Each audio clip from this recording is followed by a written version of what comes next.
ഞാൻ ഈ ചോദ്യത്തിനുള്ള ഉത്തരം ഷാനിനെ വിളിച്ചുകൊണ്ട് തന്നെ പറയാം. ഷാൻ അതെ, ഒന്നും കേട്ടോ, ഒരു സെക്കൻഡ്, ഒരു ചോദ്യം. അതെ അതെ അതെ, സർപ്രൈസിംഗ് ആണ്. ഒരു ചോദ്യം ഇവരിപ്പോ ഇന്റർവ്യൂവിന്റെ ഇടയിൽ എൻ്റെ അടുത്ത് ചോദിച്ചു. Hey baby, I wanna love you. ഞാൻ അതിന്റെ കോറസ് പോർഷൻ പാടാം. അപ്പൊ ഒരു സെക്കൻഡ് ജി നമുക്കിപ്പോ ഗെയിം കൂടി നോക്കാം കേട്ടോ. നോക്കാം എങ്ങാനും തുറന്നാലും. ഞാൻ എനിക്കിപ്പോഴും ഓർമ്മ, ഞാൻ പേടിച്ച് വിറച്ചാണ് ഞാൻ ചെന്നൈയിൽ പോകുന്നത് ദീപേട്ടൻ വിളിച്ചിട്ട്. ചില പാട്ട് ഞാൻ വാശി പിടിക്കുന്നത് ഞാൻ പാടിയാൽ മതി, ഞാനേ പാടുന്നുള്ളൂ.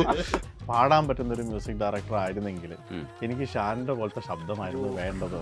അത്രയും എനിക്ക് ഇഷ്ടപ്പെട്ട ശബ്ദമാണ്, വലിയൊരു ഫാനാണ്. അയ്യോ, ഞാനത് പാടിക്കഴിഞ്ഞിട്ട് വിനീതിനെ അയച്ചു കൊടുത്ത്, ഞാൻ പറയാടാ ഇതാണ്, നമുക്ക് ആരെങ്കിലും കൊണ്ട് പാടി. ഇതേ വേറെ ആരും പാടി, ഇത്രയും തൊട്ടിത്തരം നീ പാടിയാലേ വരുള്ളൂ, നീ പാടിയാലേ വരുള്ളൂ എന്ന് പറഞ്ഞു. ശരി, ഷാൻ, വിനീത്, ജേക്സ് ഇതെല്ലാം എൻ്റെ അനിയന്റെ ഒരു ഗ്യാങ്ങാണ്. എൻ്റെ അനിയനെ ഞാൻ എപ്പോഴും ഇങ്ങനെ മുൾമുനയിൽ പേടിപ്പിച്ച് വെച്ചിട്ടുണ്ട്. ദിവസം മര്യാദക്കാരായിരിക്കണം. അപ്പൊ ഒരാവശ്യമില്ലാണ്ട് ഈ ഓവർ പേടിച്ചിട്ടുള്ള ബഹുമാനമൊക്കെ ആയിരുന്നു അന്ന്. ഇന്നിപ്പോ അടുത്ത് കഴിഞ്ഞപ്പോ കംപ്ലീറ്റ് പോയി. സ്വയംവര ചന്ദ്രിക എന്ന് പറഞ്ഞ പാട്ട് വിരഹമണി മേഘമേ എന്ന് പറഞ്ഞായിരുന്നു. അപ്പൊ പൃഥ്വി പറഞ്ഞു അത് വേണോ എന്ന് ചോദിച്ചാൽ, എൻ്റെ ഒരു വലിയ സ്വപ്നമായിട്ടുള്ളൊരു പ്രോജക്റ്റാണ് ഇത്, ഞാനായിട്ട് തന്നെ എനിക്ക് പണി ഉണ്ടാക്കി വെക്കരുത് എന്ന് പറഞ്ഞു. ഞാൻ പറഞ്ഞില്ല, ഒന്ന് പാടി നോക്കൂ എന്ന് പറഞ്ഞു. ചിന്നി ചിന്നി മിന്നി തിളങ്ങുന്ന വാരോളി കണ്ണെനക്കുന്നതിന് പകരം നിനക്കെന്നെ കാണുമ്പോൾ മുള്ളു തുടിക്കുന്നില്ലേ എന്നായിരുന്നു. ഇന്നലകളെ എന്നുള്ള പാട്ടിലെ മെഹഫിൽ എന്നുള്ളൊരു പാട്ട് ലാലേട്ടൻ പാടുന്നതിൽ എനിക്ക് യാതൊരു പ്രശ്നം ഉണ്ടായിരുന്നില്ല. മോഹമുന്തിരിയിൽ സണ്ണി ലിയോണാണ് വന്നിരിക്കുന്നത്. ഓഫ്കോഴ്സ് മോഹമുന്തിരി ഉഗ്രം പാട്ടാണ്, പക്ഷെ അതിൽ സണ്ണി ലിയോൺ ഉണ്ടാകുമ്പോൾ എനിക്കൊരു ടെൻഷൻ ഉണ്ടായിരുന്നു. ആന്റണി പെരുമ്പാവൂർ മോഹൻലാൽ കോമ്പിനേഷനിൽ ഒരു പടമുണ്ട്, അതിൽ നിങ്ങളല്ലല്ലോ കണ്ടത്. ഞാൻ പറഞ്ഞു ഞാനെന്താണ് അവിടുത്തെ കമ്പനി സ്റ്റാഫോ, അവര് സെലക്ടഡ് പ്രോജക്ട്സിന് എന്നെ വിളിക്കണം തോന്നുമ്പോൾ വിളിക്കും. പടത്തിൽ മീന മോഹൻലാലിനെ വിട്ടുപോയതാണ്, അല്ലെങ്കിൽ പ്രിയാമണി മോഹൻലാലിനെ വിട്ടുപോയതാണെന്നാണ് സിറ്റുവേഷൻസ്. പക്ഷേ അവരുടെ ലൈഫിൽ അവർക്ക് വേണ്ടപ്പെട്ട ഒരാൾ അവരെ വിട്ടു പോകുമ്പം ഈ പാട്ട് അവരെ വല്ലാതെ ഹോണ്ട് ചെയ്യും. അവിടെ നമുക്ക് ലിറിക് റൈറ്ററിനെ തൊഴുതേ പറ്റും ആരായാലും. കോ എന്നാണ് ഞാൻ ഉണ്ടാക്കിയത്. എന്നിട്ട് പുള്ളി എഴുതിയ ലോക്കാ കീക്കോ മോനെ. അപ്പൊ ഞാൻ ലോക്കാ കീക്കോ മോനെ എന്ന് പറഞ്ഞിട്ട് പുള്ളി എഴുതിയപ്പോ ഞാനിങ്ങനെ ഹരി ഞാൻ പറഞ്ഞു, ഇതെങ്ങനെ ഹരി? ഞാനും വിനീതും പറഞ്ഞിട്ട് ഈ പുള്ളിക്ക് കിക്ക് ഡ്രം എവിടെ നിന്ന് കിട്ടണമെന്ന് എനിക്ക് മനസ്സിലായി. കാരണം ആ കിക്കിന്റെ ഒരു പവർ വേറെ ഒരു കിക്കിനും നമുക്ക് കിട്ടില്ല. അവസാനം ഞാനൊക്കെ ഇരുന്ന് കംപ്രസറോ അതും ഇതൊക്കെ ഇട്ടിട്ട് ഞാൻ പറയാ ദീപകണ്ഠ കിക്ക് പോലെയായ ദീപകണ്ഠ കിക്കിനെ നീ നോക്കണ്ട, അത് കിട്ടില്ല, അത് പുള്ളിക്കാ കിട്ടുള്ളൂ എന്ന് പറയും. ആടിനുണ്ട് ചിങ്കാരി ആട് പഞ്ചാര. അപ്പൊ പാപ്പം വരുമ്പോ പരപരപ്പൻ. തുടക്കത്തിൽ ഞാൻ വിചാരിച്ചു ഇത് ഇത്രയൊക്കെ ഇൻട്രോയുടെ ആവശ്യം ഉണ്ടോ, ജേട്ടനാണല്ലോ സെൻട്രൽ ക്യാരക്ടർ. പക്ഷെ പടം കണ്ടപ്പോൾ എനിക്ക് മനസ്സിലായി എല്ലാവരും സെൻട്രൽ ക്യാരക്ടേഴ്സാണ്. ഈ മനുഷ്യന്റെ ഇന്റർവ്യൂ ഭയങ്കര രസമാണ്. കാരണം ആ കാലഘട്ടത്തിൽ ഇറങ്ങി ആ കാലഘട്ടത്തിൽ വിജയിച്ച പാട്ടുകളെ ഈ കാലഘട്ടത്തിന്റെ രീതിയിലേക്ക് അതിനെ ഷിഫ്റ്റ് ചെയ്തിട്ടാണ് പെർഫോം ചെയ്യുന്നത്. അപ്പൊ ഈ പവറിന്റെ കാര്യത്തിൽ അതിനേക്കാളും കൂടുതലായിരിക്കും ഇപ്പൊ വരുന്നത്. ഷോ കിട്ടില്ലായിരിക്കും എന്നുള്ളത് മനസ്സിലായി. ദേ പവർ നിങ്ങൾ പ്രതീക്ഷിച്ചപ്പോക്കോ പൊളിക്കും. മ്യൂസിക് ഡയറക്ടർ ദീപക് ദേവാണ് നമുക്കപ്പോൾ. നമസ്കാരം. നമസ്കാരം. വിദ്യാസാഗർ, അനു മാലിക്, എം കീരവാണി, എ.ആർ. റഹ്മാൻ, ഇങ്ങനെ കുറേ പ്രഗത്ഭന്മാർ വർക്ക് ചെയ്യുന്നു. അതിനുശേഷം ആ ചെറുപ്പക്കാരൻ ഇപ്പോൾ അറിയപ്പെടുന്ന മ്യൂസിക് ഡയറക്ടറായി മാറുന്നു. ഒരുപക്ഷെ ഫിലിം മ്യൂസിക്കിൽ 20 വർഷത്തെ ഒരു ചരിത്രമായി, ഒരു വലിയ ചരിത്രമാണ്. ഇപ്പോൾ പിച്ചവെച്ച നാൾ മുതൽ ഈ പറയുന്ന റഫ്താര വരെ ആൾക്കാരെ കൊണ്ട്, ചെറുപ്പക്കാരെ കൊണ്ട് ഏറ്റുപാടിക്കുന്ന ഒരു മ്യൂസിക് ഡയറക്ടറായി വലിയൊരു ജേണിയാണ്. ഇപ്പോൾ നമ്മൾ മ്യൂസിക് കൺസേർട്ട് നടത്തുകയാണ്. അവിടെ വരെ എത്തുമ്പോഴത്തേക്ക് ഒരു സാറ്റിസ്ഫാക്ഷനാണ്. കുറച്ച് പാട്ടൊക്കെ ആയി, എനിക്കിത് ചെയ്യാം എന്നുള്ള രീതിയിൽ. ആഘോഷങ്ങൾ എങ്ങനെയാണ് പ്ലാൻ ചെയ്തിരിക്കുന്നത്, അതിൻ്റെ വിശേഷങ്ങൾ പറഞ്ഞു തുടങ്ങാം. ആദ്യമായിട്ട് 20 വർഷം സർവൈവ് ചെയ്യുക എന്ന് പറയുന്നത് തന്നെ ഒരു ദൈവം തന്നൊരു അനുഗ്രഹമായിട്ട് കാണുന്നു. കാരണം ഞാൻ വന്നതിന് ശേഷം പല ആൾക്കാരും വന്നു പോയ ഒരു കാലഘട്ടം മാത്രം കയ്യിൽ ഇരുന്നിട്ട് വന്നു പോയ മാതിരി കണ്ടപ്പോഴൊക്കെ എൻ്റെ ഒരു ഭയവും അതായിരുന്നു. എന്നും പടം ചെയ്യുന്ന രീതിയിൽ, അധികം പടമൊന്നും ഇല്ലെങ്കിലും എപ്പോഴും ചെയ്യുന്ന രീതിയിൽ ഉള്ളൊരു ജേണി ഉണ്ടാവണമെന്നും. അതിപ്പോൾ ഈ 20th വന്ന് നിൽക്കുമ്പോൾ വളരെയധികം സന്തോഷവും. 20th ഇയറിൻ്റെ പെർഫോമൻസ് എന്ന് പറയുമ്പോൾ അതിലുള്ളൊരു എക്സൈറ്റ്മെൻറ്റ് എന്ന് പറഞ്ഞാൽ, ഇപ്പോൾ നമ്മൾ അല്ലാത്ത ചെയ്യുന്ന സാധാരണ ഷോസ് ആണെങ്കിൽ നമ്മുടെ ഷോയിലെ പാട്ടുകളുടെ സെറ്റ് ലിസ്റ്റിൽ ആ ഒരു 4-5 കൊല്ലത്തിൻ്റെ ഉള്ളിൽ ചെയ്ത ഹിറ്റ് പാട്ടുകൾ മാത്രമാണ് എടുക്കുക. 20th ഇയർ എന്ന് പറയുമ്പോൾ ആദ്യം തൊട്ടേ ഉള്ള എല്ലാ ഹിറ്റ്സും ഒരുമിച്ച് പെർഫോം ചെയ്യാനുള്ളൊരു സ്റ്റേജാണ്. അപ്പം അതിൻ്റെതായ ഒരു എക്സൈറ്റ്മെൻ്റ് ഉണ്ട്. മാത്രമല്ല 20th ഇയർ ആയതുകൊണ്ട് എൻ്റെ സുഹൃത്തുക്കളായ പല ആൾക്കാർ, മ്യൂസിക് ഡയറക്ടേഴ്സ്, സിംഗേഴ്സ്, ഇവരെല്ലാവരും ജസ്റ്റ് പ്രൊഫഷണൽസ് ആയതുകൊണ്ടല്ല, ഈ ഒരു 20 ഇയേഴ്സ് ജേർണിയിൽ തന്നെ ഒരു ഭയങ്കര ഒരു ബോണ്ടിങ് ഇവരൊക്കെ ആയിട്ടുണ്ടായിട്ടുണ്ട്. അപ്പോൾ ഇവരെല്ലാം വന്ന് എൻ്റെ കൂടെ എൻ്റെ പാട്ടുകൾ അവർ പാടുന്ന സമയത്ത് കിട്ടുന്ന ഒരു കൗതുകം, അതൊക്കെ ഈ 20th ഇയറിനാണ് കിട്ടുന്നത് എന്നുള്ളൊരു സന്തോഷമുണ്ട്. പ്രധാനമായിട്ട് ആരൊക്കെയാണ് വരുന്നതെന്ന് ഇതിലിപ്പം ചെന്നൈയിൽ നിന്ന് കാർത്തിക് വരുന്നുണ്ട്. എൻ്റെ കൂടുതലും ലവ് സോങ്സ് പാടിയത് കാർത്തിക്കാണ്, മെലോഡിയസ് സോങ്സ്. പിന്നെ മധുബാലകൃഷ്ണൻ. മധുബാലകൃഷ്ണൻ പടത്തിൽ കുറേ പാട്ടുകളൊന്നും പാടിയിട്ടില്ലെങ്കിലും എൻ്റെ ഒരു ചങ്ക് എന്ന് പറയുന്ന ഒരാളാണ്. എപ്പോഴും എൻ്റെ കൂടെ ഉണ്ട്, ഫാമിലി ഫ്രണ്ടുമാണ്. അപ്പോൾ എൻ്റെ എല്ലാ പാട്ടുകൾക്കും മധുവിന് ബാക്ക് ചെയ്യാനുള്ള ഒരു സംഭവം ഉണ്ട്. അപ്പം മധുവുണ്ട്. പിന്നെ അഫ്സൽ, അധിക ഹിറ്റ് പാട്ടുകൾ പാടിയ, അപ് ടെമ്പോ പാട്ടുകൾ പാടിയ അഫ്സലുണ്ട്. പിന്നെ ജോബ് കുര്യൻ. പിന്നെ ഇതൊക്കെ സിംഗേഴ്സ്. പിന്നെ മ്യൂസിക് ഡയറക്ടേഴ്സ് പറയുകയാണെങ്കിൽ അൽഫോൺസ് ജോസഫ്. അൽഫോൺസും ഞാനും ഒരേ വർഷമാണ് മ്യൂസിക് ഡയറക്ഷനിലേക്ക് വരുന്നത്. വെള്ളിത്തിരയിൽ അൽഫോൺസും ക്രോണിക് ബാച്ചിലറിൽ ഞാനും. അന്ന് തൊട്ടുള്ളൊരു സൗഹൃദം, അന്നല്ല അതിനേ മുമ്പേ ഉള്ളൊരു സൗഹൃദം. രണ്ടുപേരും മ്യൂസിക് ഡയറക്ടേഴ്സ് ആവണമെന്ന് ആഗ്രഹം വെച്ച് നടക്കുന്ന കാലം തൊട്ടുള്ള സൗഹൃദം. അപ്പം അങ്ങനത്തെ friends, Rahul Raj college mate, പിന്നെ ജാസി ഗിഫ്റ്റ്, ലജ്ജാവതി ഒക്കെ എൻ്റെ ആ തുടക്കകാലത്ത് തൊട്ട് ജാസിയും വന്നത് തന്നെയാണ്. പിന്നെ എൻ്റെ പാട്ടുകൾ കുറേ ജാസി പാടി ഹിറ്റായിട്ടുണ്ട്, തട്ടും മുട്ടും താളം. അപ്പോൾ അതൊക്കെ ഈ ഷോയിൽ തിരിച്ച് കൊണ്ടുവരാനുള്ളൊരു സ്കോപ്പ് ഉണ്ട് യങ്സ്റ്റേഴ്സിന് വേണ്ടിയിട്ട്. അപ്പം അങ്ങനെ ജാസി ഉണ്ട്. പിന്നെ പുതിയ ജനറേഷൻ എന്ന് പറയുകയാണെങ്കിൽ ജെയ്ക്സ് ബിജോയ്, ഹിഷാമുണ്ട്, സുഷിനുണ്ട്. അപ്പോൾ ഇത്തരം പുതിയ മ്യൂസിക് ഡയറക്ടേഴ്സും ഉണ്ട്. അപ്പോൾ ഇവർ ഈ പറഞ്ഞ 3 പേരും എൻ്റെ കൂടെ അസിസ്റ്റ് ചെയ്തിട്ട് പലപ്പോഴും ഉണ്ടായിട്ടുണ്ട്. ജെയ്ക്സും ഹിഷാമും അസിസ്റ്റ് അല്ലെങ്കിലും എന്തെങ്കിലുമൊക്കെ ട്രാക്ക് പാടാനും, എനിക്ക് ഇവരെയൊക്കെ പാട്ട് ഭയങ്കര ഇഷ്ടമാണ്, പാടുന്നത് കേൾക്കാൻ. അപ്പം അന്ന് ഇവർ പാട്ടുകാരാവാൻ ആഗ്രഹം വെച്ച് നടന്ന സമയത്ത് എനിക്ക് പാട്ട് പാടിയിട്ടുണ്ട്. അപ്പം അങ്ങനത്തെ സിംഗേഴ്സ് ഇപ്പം മ്യൂസിക് ഡയറക്ടേഴ്സായ അവരും വന്ന് ആ സമയത്ത് എനിക്ക് വേണ്ടി ട്രാക്ക് പാടിയ പാട്ടുകളോ അല്ലെങ്കിൽ എന്തെങ്കിലുമൊക്കെ നമ്മൾ വർക്ക് ചെയ്യണമെങ്കിൽ അതൊക്കെ തന്നെ സ്റ്റേജിൽ പെർഫോം ചെയ്യുന്നുണ്ട്. ഒരുപാട് ചാലഞ്ചസ് എടുക്കുന്ന കൂട്ടത്തിൽ ഒരു ചലഞ്ചായിട്ട് കരുതാമോ എന്ന് എനിക്കറിഞ്ഞൂടാ. ഇപ്പം ജോബ് കുര്യൻ പാടിയ ഇന്നലകളെയുടെ തുടക്കം പാടിക്കുന്നത് ലാൽ സാറാണ്. ഇപ്പോൾ ലാൽ സാറിനെ കൊണ്ട് പാടിപ്പിക്കുക, പൃഥ്വിരാജിനെ കൊണ്ട് പാടിപ്പിക്കുക, എന്നിട്ട് ലാൽ സാറിനെ കൊണ്ട് വീണ്ടും പാടിപ്പിക്കുക, പൃഥ്വിരാജിനെ കൊണ്ട് വീണ്ടും പാടിപ്പിക്കുക, പൃഥ്വിരാജിന് ഒരു ഗായകനായിട്ട് മാറുകയാണ്.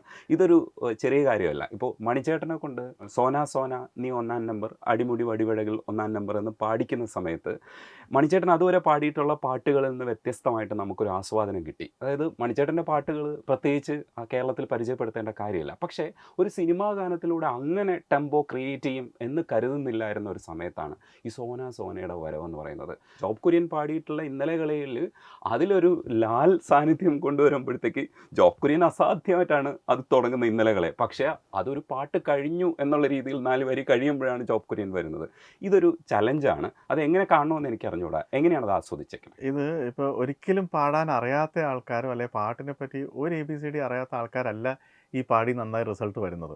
പക്ഷേ ഇവരാരും സിംഗേഴ്സ് അല്ലാത്തതുകൊണ്ട് സാധാരണ ജനങ്ങൾ വിചാരിക്കുന്നത് ഇത് ഏത് പോലീസുകാരനും പാടാൻ പറ്റിയതല്ലേ, അല്ലെങ്കിൽ ഇവർ പാടിയതൊന്നും ആയിരിക്കില്ല, ഇത് കമ്പ്യൂട്ടറിൽ ചെയ്തത്. പക്ഷെ സത്യം അതല്ല. ഇവരുടെയൊക്കെ അകത്ത് നല്ല മ്യൂസിക് ഉള്ളതുകൊണ്ടാണ് ഇവരൊരു ട്രൈ ചെയ്യുന്നതും. അബോവ് ആവറേജ് ആണ് ഇവരെല്ലാവരും. പക്ഷേ അതിൻ്റെ കൂട്ടത്തിൽ ഒരു കാര്യം കൂടെ പറഞ്ഞോട്ടെ. ഈ ലാൽ സാറിനെ ഈ അടുത്ത് കാണുന്ന സമയത്ത് ഞാൻ പറഞ്ഞു ഈ മെർവിൻ ഒന്ന് പാടാമോ എന്ന് ചോദിച്ചു. അപ്പോൾ പറഞ്ഞു ദീപക് എന്നെ കൊണ്ട് ഒരുപാട് ബുദ്ധിമുട്ടി ചെയ്യിപ്പിച്ചൊരു സാധനമാണ്, അത് ഭംഗിയായിട്ട് വന്നിട്ടുണ്ട്, ഞാനായിട്ട് കുളമാക്കണ്ട എന്ന് പറഞ്ഞു. ഈ ഇന്നലകളെ എന്നുള്ള പാട്ടിലെ മെഹഫിൽ എന്നുള്ളൊരു പാട്ട് ലാലേട്ടൻ പാടുന്നതിൽ എനിക്ക് യാതൊരു പ്രശ്നം ഉണ്ടായിരുന്നില്ല. ലാലേട്ടൻ പാടിയത് ഓക്കെ ആവേണ്ടത് അവിടെ നാൻസി ചേച്ചിയുടെ ആവശ്യമായിരുന്നു. കാരണം വേറൊന്നുമല്ല, വേറെ ഏത് പ്രൊജക്റ്റിലാണെങ്കിലും നാൻസി ചേച്ചിക്ക് പ്രശ്നമില്ല. ഇത് എൻ്റെ മോൻ്റെ പ്രൊജക്റ്റാണ്, അത് പാടിക്കൂടാക്കാൻ സമ്മതിക്കില്ല. ഭാര്യയും ഭർത്താവും അച്ഛനും അമ്മയും തമ്മിലുള്ള ഒരു ചർച്ചയായിരുന്നു അവിടെ.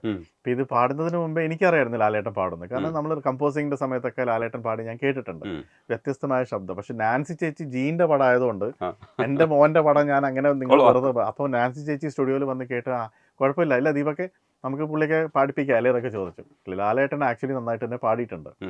പിന്നെ അഫ്കോഴ്സ് ചെറിയ ചെറിയ ഫൈൻ ട്യൂണിങ്സ്, അത് ഇന്ന് എത്ര വലിയ സിംഗർ പാടിയാലും സേഫ്റ്റിക്ക് നമ്മൾ ചെയ്യും. പക്ഷേ അതിലൊരു കാര്യം കൂടെ ഉള്ളത്, ചോദിക്കാനുള്ള ഒരു കാര്യം എന്താ വെച്ചാൽ ലാൽ സാറിൻ്റെ ശബ്ദത്തെക്കുറിച്ച് പൊതുവിൽ അങ്ങനെ ഒരു അഭിപ്രായമുണ്ട്. കാരണം സ്വയം കൺട്രോൾ ചെയ്യാൻ ഒരുപാട് ബുദ്ധിമുട്ടുന്നത് പോലെയുള്ള ഒരു ശബ്ദമാണ്, അത്രയ്ക്ക് ഹെവിയാണ്. അപ്പോൾ അത് ഡബ് ചെയ്യുന്ന സമയത്ത് തന്നെ ചെറിയ ചെറിയ പ്രശ്നങ്ങളെക്കുറിച്ചൊക്കെ നമ്മൾ സംസാരിക്കാറുണ്ട്. അപ്പം അവിടെയാണ് ഒരു പാട്ട് മനോഹരമായിട്ട് പിച്ച് ചെയ്യുക എന്ന് പറയുന്നത്. അത് വലിയൊരു ജോലിയാണ് അത് ആക്ച്വലി ഞാനൊരു പ്രോഗ്രാമറും സൗണ്ട് എഞ്ചിനീയറും കൂടെ ആയതുകൊണ്ട് എനിക്കുള്ളൊരു അഡ്വാൻറ്റേജ് എന്ന് പറഞ്ഞാൽ ഇവരുടെ ശബ്ദം ആദ്യം എടുക്കുന്ന സമയത്ത് ഓർക്കസ്ട്രേഷൻ ഒന്നും ഉണ്ടാവില്ല. ഒരു ക്ലിക്കും ഒരു താളം സിമ്പിളായിട്ടുള്ള എന്തെങ്കിലും ബേസിക് സാധനങ്ങളേ ഉണ്ടാവുള്ളൂ. ഇവർ പാടിയതിന് ശേഷം ഇവരുടെ ശബ്ദത്തിനെ മാക്സിമം നന്നാക്കാനായിട്ട് ആവശ്യമുള്ള മറ്റ് ശബ്ദങ്ങൾ മാത്രമേ ഉപയോഗിക്കാറുള്ളൂ. സാധാരണ ഒരു സിംഗർ ആണെങ്കിൽ ഏത് ഓർക്കസ്ട്രയുടെ കൂടെ അവർ പാടിയ ബ്ലെൻഡ് ആയിപ്പോൾ ഇതുമാതിരി വ്യത്യസ്തമായ ശബ്ദമുള്ള ആൾക്കാർ വരുമ്പം അവരുടെ ശബ്ദത്തിന് ഏറ്റവും കൂടുതൽ ഇമ്പോർട്ടൻസ് കൊടുത്ത് ഓർക്കസ്ട്രേഷൻ ചെയ്യുമ്പം ഇതൊക്കെ വളരെ നാച്ചുറൽ ആയിട്ട് തോന്നും. പൃഥ്വിരാജിനെ കുറിച്ച് പറയുന്നതിന് മുമ്പ് പൃഥ്വിരാജിനെ കൊണ്ട് പാടിച്ചത് ആദ്യം പറയാം നമുക്ക്. പുതിയ മുഖം എന്നുള്ളൊരു ചിത്രത്തിന്റെ കമ്പോസിങ്ങിന്റെ സമയത്ത് എനിക്ക് സത്യം പറഞ്ഞാൽ അതുവരെ പൃഥ്വിരാജിനെ പേഴ്സണലായിട്ട് അറിയില്ലായിരുന്നു. പൃഥ്വിരാജിന്റെ പടങ്ങളൊക്കെ കണ്ടിട്ടുണ്ട്, അതുപോലെ എൻ്റെ പാട്ടുകളും കേട്ടിട്ടുണ്ട്. പരസ്പരം നമ്മൾക്ക് രണ്ടുപേരുടെയും വർക്ക് ഇഷ്ടമാണെങ്കിലും കൂടുന്നത് പുതിയ മുഖത്തിലായിരുന്നു. അതുകൊണ്ട് തന്നെ കമ്പോസിങ്ങിന്റെ സമയത്ത് എല്ലാം കഴിഞ്ഞിട്ട് ജസ്റ്റ് വരാം, ചെന്നൈയിൽ ഡബിങ് വേറെ എന്തോ പടത്തിന്റെ ഡബിങ്ങിന് വരുമ്പം ഇതിന്റെ കമ്പോസിങ് എന്താന്നൊക്കെ കേൾക്കാന്ന് വെച്ച് വന്ന സമയത്ത് പുള്ളി പിച്ച വെച്ച നാള് ഞാൻ കമ്പോസ് ചെയ്ത ട്യൂൺ അന്ന് വരികൾ എഴുതിയിട്ടുണ്ടായിരുന്നു കൈതപ്രം തിരുമേനി. ആ എഴുതി വെച്ച വരികൾ നോക്കി ഞാൻ പാടുന്ന സമയത്ത് പൃഥ്വി ലിറിക്സ് ചെക്ക് ചെയ്യുന്ന സമയത്ത് പൃഥ്വി ഒന്ന് പാടി പിച്ച വെച്ച നാള്. അത് പാടി കേട്ടപ്പോഴായിരുന്നു ഞാനത് ഇങ്ങനെ പാടുമോ, ഇന്ദ്രജിത്ത് പാടുമെന്ന് എനിക്കറിയായിരുന്നു, പൃഥ്വി പാടുന്ന ആരും അറിയില്ല. അപ്പം നോക്കിയപ്പം ഇന്ദ്രജിത്തിൻ്റെ അത്രയും തന്നെ നന്നായിട്ട് പൃഥ്വിയും പാടുന്നുണ്ട്. അപ്പം ഞാൻ പൃഥ്വിയുടെ അടുത്ത് ചോദിച്ചു എല്ലാം കഴിഞ്ഞപ്പോൾ നമുക്ക് ഇതെന്തായാലും ഒരു മാസ് പടമാണ്, മാസ് പടത്തിൽ ഹീറോ തന്നെ പാടുകയാണെങ്കിൽ കുറച്ചും കൂടി രസം ഉണ്ടാവും ആൾക്കാർക്ക്. ആ ഒരു സൂപ്പർ സ്റ്റാറിലേക്കുള്ളൊരു യാത്ര വളരെ കുറച്ചും കൂടി സ്മൂത്ത് ആവും. അപ്പോൾ പൃഥ്വി പറഞ്ഞു അത് വേണോ എന്ന് ചോദിച്ചാൽ എൻ്റെ ഒരു വലിയ സ്വപ്നമായിട്ടുള്ളൊരു പ്രോജക്റ്റാണ് ഇത്, ഞാനായിട്ട് തന്നെ എനിക്ക് പണി ഉണ്ടാക്കി വെക്കരുതെന്ന് പറഞ്ഞു. ഞാൻ പറഞ്ഞില്ല ഒന്ന് പാടി നോക്കുമെന്ന് പറഞ്ഞു. ഞാൻ ഒരിക്കലും പറയില്ല ഒന്നും ചെയ്തില്ല, പാടിയത് റഫായിട്ട് ഡ്രൈ ആയിട്ടായിട്ടൊന്നല്ല, കുറച്ച് സംഭവങ്ങൾ പോളിഷിങ് അത്രേ ചെയ്തിട്ടുള്ളൂ. അപ്പോൾ അതോടെ എനിക്ക് മനസ്സിലായി ആ പിച്ച വെച്ച നാൾ പാടിയപ്പോഴാണ് ആ ട്വിസ്റ്റ് ഉണ്ടായത്. ഓ അടിപൊളി. ഈ ശരിക്കും പറഞ്ഞു കഴിഞ്ഞാൽ കൈതപ്രസാറിനെ കുറിച്ച് പറയുമ്പോൾ നമ്മൾ വാദോരാതെ സംസാരിക്കണം. കാരണം ഒരു പക്ഷേ തുടങ്ങിയിട്ടൊരു 2-3 വർഷങ്ങളിൽ കൈതപ്രസാറുമായിട്ട് മാത്രമാണ് പാട്ട് ചെയ്തിട്ടുള്ളത്. ഇപ്പോൾ സോനെ എഴുതുമ്പോഴും ഇല്ലെങ്കിലും മറ്റൊരു മെലോഡിയസ് ആയിട്ടുള്ള പാട്ട് എഴുതുമ്പോഴും സാറിന് കഴിയും അസാധ്യമാണെന്ന് കാണിച്ചിട്ടുണ്ട്. പുതിയ ഒരാളാണ്, ഒരുപക്ഷെ ഒരുപാട് ലെജൻസിൻ്റെ കൂടെ വർക്ക് ചെയ്ത ഒരാൾ വന്നിട്ട് പുതിയൊരാളോട് വർക്ക് ചെയ്യുന്നുള്ള രീതിയിലാണ് ദീപക് ദേവ് ആ തലമുറയിൽപ്പെട്ട ഒരാളുമായിട്ട് വർക്ക് ചെയ്യുന്നത്. തുടങ്ങുന്ന സമയത്ത് ആദ്യത്തെ പാട്ടെന്ന് പറയുന്നത് സ്വയംവര ചന്ദ്രികെ എന്ന് പറയുന്ന പാട്ട് ഞാൻ കേൾക്കുമ്പോൾ പി ജയചന്ദ്രൻ്റെ ഒരു കാലമുണ്ടായിരുന്നു, 2ാം വരവ് എന്ന് പറയുന്ന കാലത്താണ് ഈ അല്ലത്ത് അലിയൊക്കെ പാടിയിട്ട് അതെ അതൊക്കെ പാടി ഇങ്ങനെ നിൽക്കുന്ന സമയത്താണ് സ്വയംവര ചന്ദ്രിക. അത് ആ പാട്ട് പിച്ച് ചെയ്യുന്നത് ഭയങ്കര രസമാണ്. പക്ഷേ ഞാൻ അതിൻ്റെ ആ പല്ലവി കഴിഞ്ഞിട്ട് അനുപല്ലവിക്ക് വേണ്ടി കാത്തിരിക്കും. ഇന്നും പാട്ട് കേട്ടാൽ ഈ 4 വരി കേട്ട് എങ്ങനെയെങ്കിലും സ്കിപ്പ് ചെയ്ത് അടുത്തയിലേക്ക് പോവാം. പക്ഷെ സ്വയംവര ചന്ദ്രികയെ പിച്ച് ചെയ്തിരിക്കുന്നത് എനിക്ക് ഭയങ്കര ഇഷ്ടമുള്ളൊരു പിച്ചിങ് ആണ്. ഞാൻ ഒത്തിരി ശ്രമിച്ചു നോക്കിയിട്ടുണ്ട് ഇത് ബാത്റൂമിൽ അനുകരിക്കാൻ, പക്ഷെ ഇന്നേ വരെ ഒരിക്കലും പറ്റിയിട്ടില്ല.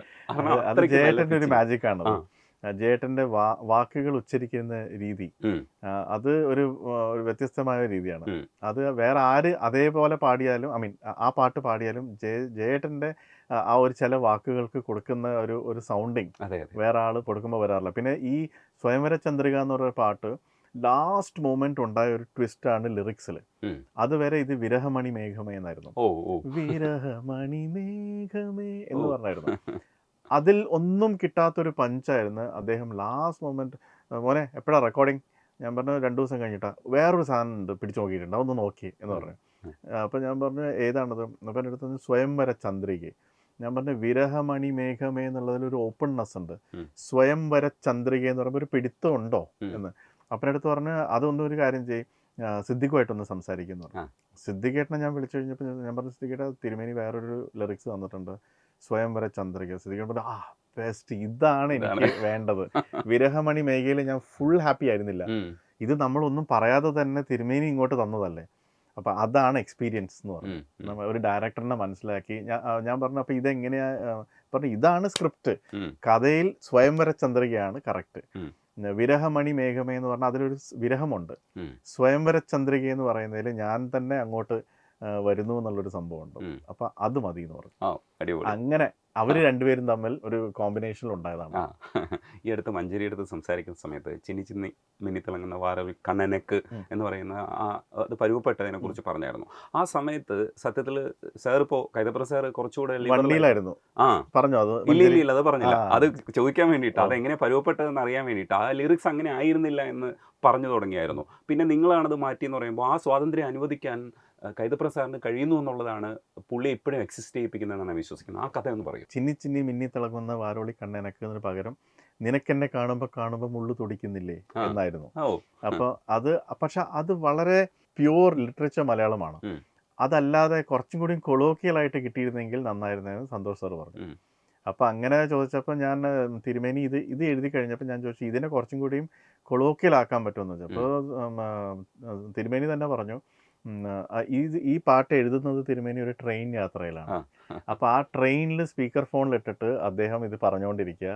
അപ്പോൾ എൻ്റെ ഫോണിൻ്റെ ഔട്ട് എടുത്ത് സ്പീക്കറിൽ കൊടുത്തു. എന്നിട്ട് ഞാനും മഞ്ചേരി ഇങ്ങനെ കേട്ടുകൊണ്ടിരിക്കുക. അദ്ദേഹം യാത്ര ചെയ്യുമ്പോൾ പറയുന്നത് സ്പീക്കറിൽ തന്നെ സ്റ്റുഡിയോ സ്പീക്കേഴ്സിൽ കൂടി നമ്മൾ കേട്ട് എഴുതിക്കൊണ്ടിരിക്കുക. അപ്പോൾ എഴുതിക്കോ എന്ന് പറഞ്ഞു. അപ്പോൾ എഴുതുന്നതിൻ്റെ ഇടയിൽ ഞാൻ ചോദിച്ചു ഇതിൽ കുറച്ചും കൂടിയും നാടൻ ശൈലി കൊണ്ടുവരാൻ എന്തെങ്കിലും പറ്റുമോ? അപ്പനടുത്ത് പറഞ്ഞാൽ മഞ്ചേരിയല്ലേ അവിടെ ഇരിക്കുന്നത്, അവള് നമ്മുടെ നാട്ടുകാരിയല്ലേ, കണ്ണൂരാരിയല്ലേ, ഈ എനിക്ക് എന്നുള്ളത് അനക്ക് നാക്കിയ ലോക്കലായി, പിന്നെ പാടിയിട്ടും എന്നുള്ളത് പാടിയിട്ടും നാക്കിയാൽ മതി. അത് മഞ്ചേരി അടുത്തൊന്നും പറയേണ്ട ആവശ്യമില്ല, അവള് വീട്ടിൽ സംസാരിക്കുന്ന ഭാഷയെന്ന് പറഞ്ഞു. അപ്പൊ അങ്ങനെ മഞ്ചേരി അത് പറഞ്ഞാൽ ഓക്കെ അത് മനസ്സിലായി. അപ്പൊ നമ്മുടെ നാട്ടിലേക്ക് ഇടക്കൊന്ന് പോയി വരാം അല്ലേ എന്ന് പറഞ്ഞു. ഞാൻ പറഞ്ഞു അത് തന്നെ സംഭവം എന്ന് പറഞ്ഞു. അപ്പൊ അങ്ങനെ ആ ഒരു സ്ലാങ് വളരെയധികം ഹെൽപ്പ് ചെയ്തിട്ടുണ്ട്. ഈ പിച്ച വെച്ച നാൾ മുതൽ കേൾക്കുമ്പോൾ എനിക്ക് ശരിക്കും വിദ്യാസാഗറിനെ ഓർക്കുന്നുണ്ട്. കാരണം സൗണ്ടിങ് എന്ന് പറയുന്നത് വളരെ പ്രധാനപ്പെട്ടാണ് സാറിൻ്റെ പാട്ടുകളിൽ. ഒരുപക്ഷെ ആ സ്കൂളിൽ നിന്ന് വന്നതുകൊണ്ട് അങ്ങനെ അനുകരിക്കുന്നു എന്നല്ല ഞാൻ പറയുന്നത്, പക്ഷേ ഒരു സൗണ്ടിങ് ഭയങ്കര രസമാണ്. ഇല്ലെങ്കിൽ ഈ യങ്സ്റ്റേഴ്സിനെ ആകർഷിക്കുന്ന രീതിയിലുള്ള സൗണ്ടിങ് ഇന്ന് വേണമെന്നുള്ളതാണ്. അതൊരു കലയാണ്. സത്യം പറഞ്ഞു കഴിഞ്ഞാൽ നമ്മൾ മ്യൂസിക് ഡയറക്ഷൻ അപ്പുറത്തേക്കൊരു കലയാണ് ഈ സൗണ്ടിങ് എന്ന് പറയുന്നത്. എവിടെ എങ്ങനെ ഇത് പ്ലേസ് ചെയ്യണം എന്നുള്ളത് എനിക്കെപ്പോഴും കൺഫ്യൂഷനുള്ള ഏരിയയാണ്. ഇതിങ്ങനെ ആയിരുന്നില്ലെങ്കിൽ എന്ന് ഞാൻ ചിന്തിക്കും. അത് കൂടി ഇരിക്കുമ്പോൾ അത് കൂടുതലാണോ എന്ന് ഞാൻ കൂടുതലല്ല, ഇതിങ്ങനെ അല്ലെങ്കിൽ ഇങ്ങനെ വരില്ലായിരുന്നു എന്ന് വിചാരിക്കില്ലേ? അതൊരു പ്രധാനപ്പെട്ടതല്ലേ? ആ സ്കൂളുകളിൽ നിന്ന് എന്തൊക്കെയാണ് പഠിച്ചേക്കുന്നത്? ഇത് എനിക്കുണ്ടായ ഏറ്റവും വലിയ അഡ്വാൻറ്റേജ് എന്ന് പറയുന്നത് ഞാൻ ആ ബിഗിനിങ് സ്റ്റേജസ് ചെന്നൈയിലാണ് സ്പെൻഡ് ചെയ്തതെന്നാണ്. അന്നത്തെ കേരളം എന്ന് പറയുന്നത് ഇന്നത്തെ കേരളം പോലെയല്ല. ഇന്ന് വളരെ അഡ്വാൻസ്ഡും ടെക്നോളജിക്കലി വളരെ അപ്ഡേറ്റഡ് ആയി. അന്ന് ടെക്നിക്കലി ബ്രില്യൻ്റ് ആവാനുള്ളൊരു സ്കോപ്പ് നമുക്ക് ഇവിടം വിട്ട് ബോംബെയിലോ ചെന്നൈയിലോ പോയാലേ കിട്ടുള്ളൂ. അപ്പോൾ അവിടെ പോയി കഴിഞ്ഞിട്ട് അവിടുത്തെ മ്യൂസിക് ഡയറക്ടേഴ്സിൻ്റെ കൂടെ വർക്ക് ചെയ്യുമ്പം അവർ കമ്പീറ്റ് ചെയ്യുന്നത് അവിടുത്തെ ലോക്കൽ മാർക്കറ്റിലാണ്. അപ്പോൾ അവരുടെ കോമ്പറ്റീഷനിലുള്ള മറ്റേ മ്യൂസിക് ഡയറക്ടേഴ്സിൻ്റെ വർക്ക് ഞാൻ കോമ്പറ്റീഷൻ അല്ല, അവിടുത്തെ സ്റ്റാൻഡേർഡ് എന്താണെന്ന് അറിഞ്ഞിട്ട് അതെപ്പോഴും കേട്ട് ഞാൻ പോലും അറിയാതെ തമിഴ് ടൈപ്പ് ടെക്നിക്കൽ ഫൈൻനെസ്സും പോളിഷിങ്ങിലും കൂടുതൽ ശ്രദ്ധ വന്നു. അതൊക്കെ ചെയ്ത് ഇവിടെ വരുന്ന സമയത്ത് ഡിഫറെൻ്റ് ആയി ഇവിടെ. കാരണം ഞാൻ ശരിക്കും അതിനല്ല, ഞാൻ എപ്പോഴും കേൾക്കുന്നത് അവിടുത്തെ റേഡിയോയിൽ അവിടുത്തെ തമിഴ് പാട്ട് അതൊക്കെയാണ്. അപ്പം അവിടെ ചുറ്റും വർക്ക് ചെയ്യുന്ന മറ്റു മ്യൂസിക് ഡയറക്ടേഴ്സിൻ്റെ പാട്ടാണ് നമുക്ക് ഇൻസ്പിറേഷൻ. അപ്പോൾ വിദ്യാജിയുടെ കൂടെ വർക്ക് ചെയ്യുന്ന സമയത്തും വിദ്യാജിയുടെ തമിഴ് പടം ഇറങ്ങുമ്പം ആ സമയത്ത് ഇറങ്ങുന്ന മറ്റു പാട്ടുകളുടെ എന്തൊക്കെയാണ് പെർഫെക്ഷൻ എന്ന് നോക്കി ചെയ്താണ് ഞാൻ ഇമ്പ്രൂവ് ചെയ്തത്. ഇപ്പോഴും പ്രോഗ്രാം ചെയ്യാറില്ലേ സാറിന് വേണ്ടിയിട്ട്? വിദ്യാജിക്ക് മാത്രം ഞാനിപ്പോൾ കഴിഞ്ഞ വർഷം ആനന്ദമോ എന്നുള്ളൊരു പാട്ട് ലാൽ ജോസ് പടത്തിൽ ചെയ്തു. അത് 15 വർഷത്തിന് ശേഷം ആണ് വിദ്യാജിക്ക് വേണ്ടിയിട്ട്. അത് വിദ്യാജിക്ക് ചോദിക്കാനൊരു മടിയുണ്ടായിരുന്നു. മാനേജർ വിളിച്ച് എൻ്റെ അടുത്ത് ചോദിച്ചു, ഇപ്പോൾ പ്രോഗ്രാമിംഗ് വിദ്യാജി പറഞ്ഞാൽ ചെയ്യുമോ? ഞാൻ പറഞ്ഞു മരണം വരെ വിദ്യാജി എപ്പോൾ വിളിച്ചാലും. അന്ന് ഞാനൊരു പ്രൊഫഷണൽ കീബോർഡ് പ്ലെയർ ആയിരുന്നു, അതുകൊണ്ട് അന്ന് റെമ്യൂണറേഷൻ വേണമായിരുന്നു. ഇവിടുന്ന് അങ്ങോട്ട് കീബോർഡ് വായിക്കുന്നതിന് ഞാൻ പൈസ ചോദിക്കില്ല, തന്നാലും വാങ്ങില്ല. പക്ഷെ വിദ്യാജിക്ക് വേണ്ടി വായിക്കുക എന്ന് പറഞ്ഞാൽ അത് എനിക്കൊരു എപ്പോഴും ആ ചെയ്യുന്ന പാട്ടിൽ കൂടെ ഞാൻ എന്തെങ്കിലും പഠിക്കും. അതുകൊണ്ട് എൻ്റെ ഒരു ലെസൺ സ്റ്റഡീസിൻ്റെ ഭാഗമായിട്ട് എപ്പോഴും വിദ്യാജിക്ക് ഞാനുണ്ടെന്ന് പറഞ്ഞു. അത് അടിപൊളി. ഈ സോനയൊക്കെ ആദ്യമായി ചെയ്തിട്ടുണ്ടെങ്കിലും റഫ്താരയ്ക്ക് ഒരു സ്പേസ് ഉണ്ട്. റഫ്താര എന്ന് പറയുന്ന പാട്ട് ഒരുപക്ഷെ ഏറ്റവും നല്ല അടിപൊളി പാട്ടുകളിൽ ഒരെണ്ണം എടുക്കാൻ പറഞ്ഞാൽ റഫ്താര എടുക്കും. പക്ഷേ മോഹമുന്തിരി വാറ്റിയ രാവെന്ന് പറയുന്ന ഗോപി സുന്ദറിൻ്റെ പാട്ടിൻ്റെ അടിയിൽ യൂട്യൂബിൽ കമൻസ് കാണും, ഇത് കണ്ടു കഴിഞ്ഞാൽ ഉടനെ റഫ്താരയും പോയി കാണാൻ തോന്നും. എന്ന് വെച്ചാൽ അത്രയും എനർജി ഉള്ള പവർഫുൾ പാട്ടുകളായിട്ടാണ് കാണുന്നത്. റഫ്താരയുടെ ഒരു കോമ്പോസിഷൻ അല്ലെങ്കിൽ റഫ്താര ഇങ്ങനെ തന്നെ പിച്ച് ചെയ്യുമെന്ന് വിചാരിച്ചിരുന്നു അത് ചെയ്യുന്ന സമയത്ത്? റഫ്താര ഐറ്റം സോങ് ആണെന്ന് പറഞ്ഞിരുന്നു. പക്ഷേ ഈ മോഹമുന്തിരിയിൽ സണ്ണി ലിയോണാണ് വന്നിരിക്കുന്നത്. അതുകൊണ്ട് നമുക്ക് എല്ലാവർക്കും ഒരു സണ്ണി ലിയോണും കൂടെ ഉള്ളൊരു പാട്ട് എന്ന് പറയുമ്പോൾ അഫ്കോഴ്സ് മോഹമുന്തിരി ഉഗ്രം പാട്ടാണ്. പക്ഷെ അതിൽ സണ്ണി ലിയോൺ ഉണ്ടാകുമ്പോൾ എനിക്കൊരു ടെൻഷൻ ഉണ്ടായിരുന്നു. ആ. അത് ആയിരിക്കും ഇനി കൂടുതൽ പബ്ലിക് വരുന്നത്. പക്ഷേ ഇപ്പുറത്ത് പൃഥ്വിരാജ് ഉണ്ടല്ലോ, അതെ അതെ അപ്പോൾ അത് ആ ഒരു ധൈര്യത്തിൽ ബാലൻസ് ചെയ്യാം. ബാലൻസ് ചെയ്ത് കംപ്ലീറ്റ് അതിനെ ശരിക്കും ആ പാട്ടിനെ കമേഴ്ഷ്യലി മാസ് തിയേറ്ററിലൊരു സെലിബ്രേഷൻ ആക്കുന്ന രീതിയിൽ ചെയ്ത് കിട്ടിയതാണ്. പിന്നെ റഫ്താറയുടെ കഥ പറയുകയാണെങ്കിലും ആക്ച്വലി നമ്മളെ ജ്യോത്സ്ന അല്ല പാടാൻ നിന്നത്. ജ്യോത്സ്ന ആ ഒരു ഫ്രണ്ട്ഷിപ്പിൻ്റെ പേരിൽ സോനു കക്കാർ എന്ന് പറയുന്ന സിംഗർ, ബോംബെയിലുള്ള സിംഗറിന് വേണ്ടി ട്രാക്ക് പാടിയതാണ്. അപ്പോൾ അവരെ പോയി കേൾപ്പിക്കുമ്പം ഹിന്ദി നന്നായിട്ട് ഉച്ചരിക്കുന്ന ഒരു മലയാളി സിംഗർ പാടിയാലേ അവർക്ക് കാര്യം മനസ്സിലാവുള്ളൂ. ഇല്ലെങ്കിൽ അവർ കളിയാക്കുന്ന രീതിയിൽ നോക്കാൻ പാടില്ല.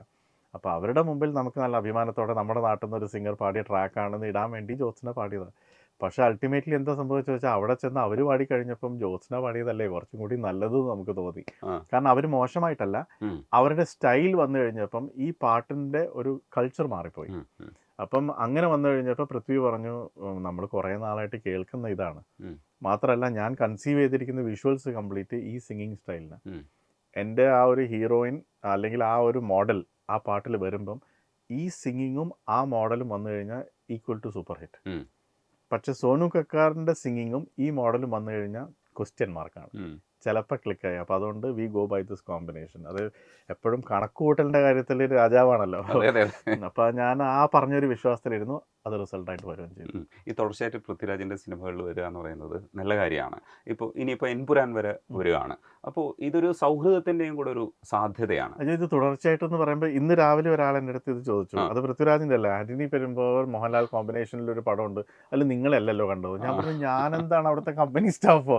അവർ സെലക്റ്റഡ് പ്രോജക്ട്സിന് എന്നെ വിളിക്കണം, തോന്നുമ്പോൾ വിളിക്കും. അതിപ്പോൾ നേരെന്ന് പറഞ്ഞൊരു പടത്തിൽ കാണാതെ വരുമ്പം എന്താണ് പ്രശ്നം വല്ലതും ഉണ്ടോ എന്നുള്ള രീതിയിൽ ചിന്തിക്കല്ലേ. എല്ലാ ഫിലിം അതുമാതിരി പൃഥ്വിരാജിൻ്റെ കാര്യം, ഞാൻ ഇല്ലാത്ത എത്രയോ സിനിമ എൻ്റെ സുഹൃത്ത് ജെയ്ക്സ്, എനിക്കും പൃഥ്വിരാജിനും ഏറ്റവും ഇഷ്ടമുള്ള യങ്സ്റ്റേഴ്സ് കമ്പോസേഴ്സ് ജെയ്ക്സ് ചെയ്യുന്നുണ്ട്.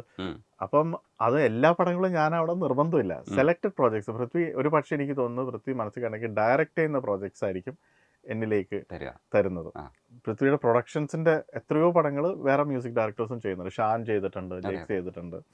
അപ്പം അതുകൊണ്ട് ഒരിക്കലും അങ്ങനെ തെറ്റിദ്ധരിക്കരുത്. ഇല്ല, ആ തെറ്റിദ്ധാരണയല്ല, ആ ഒരു സൗഹൃദത്തിൻ്റെ എലമെൻ്റ് കൂടെ ഇല്ലേ എന്നറിയാൻ വേണ്ടിയിട്ടാണ് ചോദിച്ചത്. ഉണ്ട്, തീർച്ചയായിട്ടും. അപ്പം ഞാൻ പക്ഷെ പുള്ളിയെടുത്ത് ചില സമയത്ത് സൗഹൃദത്തിൻ്റെ കാര്യം പറയുമ്പം പുള്ളി എന്നെ കറക്റ്റ് ചെയ്യും. സൗഹൃദമുണ്ട്, പക്ഷെ ഞാൻ നിങ്ങളെ വിളിക്കുന്നത് സൗഹൃദം ഓർത്തിട്ടല്ല, നിങ്ങൾ എന്നുള്ള വ്യക്തിയുടെ സംഗീതമാണ്. അപ്പം അതുകൊണ്ട് എപ്പോഴും എനിക്ക് ഫസ്റ്റ് മ്യൂസിക്കാണ്. അപ്പം സൗഹൃദം ഓർത്ത് വിളിച്ചു കഴിഞ്ഞാൽ നിങ്ങളുടെ കയ്യിൽ നിന്ന് മ്യൂസിക് എന്തെങ്കിലും കുറഞ്ഞു പോയാൽ സൗഹൃദത്തിന് എഫക്റ്റ് ചെയ്യും. പക്ഷെ മ്യൂസിക്കിനെ തന്നെ വിളിച്ചുകൊണ്ടിരുന്ന സൗഹൃദം എപ്പോഴും ഉണ്ട്. അപ്പം അത് പറഞ്ഞപ്പോൾ എനിക്ക് മനസ്സിലായ കാര്യങ്ങൾ. ചില സമയത്ത് എന്നെ വിളിക്കുന്നത് ഒരു പക്ഷേ എനിക്കൊരു പ്രോജക്റ്റ് തരാനാണോ എന്നുള്ള മിസ്അണ്ടർസ്റ്റാൻഡിങ് വേണ്ട, അത് നിങ്ങൾക്കേ ചെയ്യാൻ പറ്റൂ എന്ന് വിചാരിച്ചിട്ടാണ് ഞാൻ നിങ്ങളെ വിളിക്കുന്നത്. അത് കേൾക്കുമ്പോൾ നമുക്ക് ആസ് എൻ ആർട്ടിസ്റ്റ് വളരെയധികം ഒരു കോൺഫിഡൻസ് ബൂസ്റ്ററുമാണ്. It's heart feeling. ഇടയ്ക്കെന്ന് ചോദിക്കാനുള്ളത്, ഈ ഉദിത് നാരായണനും ശങ്കർ മഹാദേവനും ഒക്കെ ഇവിടെ വന്ന് പാടുന്ന സമയത്ത് ഒരു ഇത് ഇമ്പോർട്ടൻസ് കിട്ടുമെന്ന് മനസ്സിലാക്കിയ ഒരു കാലവും കൂടിയാണ്. അവരുടെ ഭാഷാ ഉപയോഗം എന്ന് പറയുന്നത് നമ്മൾ ആസ്വദിക്കുകയാണ് ചെയ്യുന്നത്. അതിനൊരു തെറ്റായിട്ട് കാണുകയോ ഇല്ലെങ്കിൽ മോശമാണെന്ന് പറയുന്ന കൂട്ടത്തിലല്ല നമ്മളുള്ളത്. അതുകൊണ്ടാണ് അവർ നിരന്തരമായിട്ട് നമ്മൾ പാടിക്കൊണ്ടിരിക്കുന്നത്. പക്ഷേ അവരെ കൊണ്ട് പാടിക്കുന്ന സമയത്ത് ഈ പരുവത്തിലാക്കി എടുക്കേണ്ടതുണ്ട്. അതിൻ്റെ ജോലി മ്യൂസിക് ഡയറക്ടേഴ്സ് നോക്കേണ്ടതുണ്ട്. അത് ചില സമയത്ത് ഇവർ ഈ അർത്ഥം അറിയാതെ പാടുന്നുണ്ട്.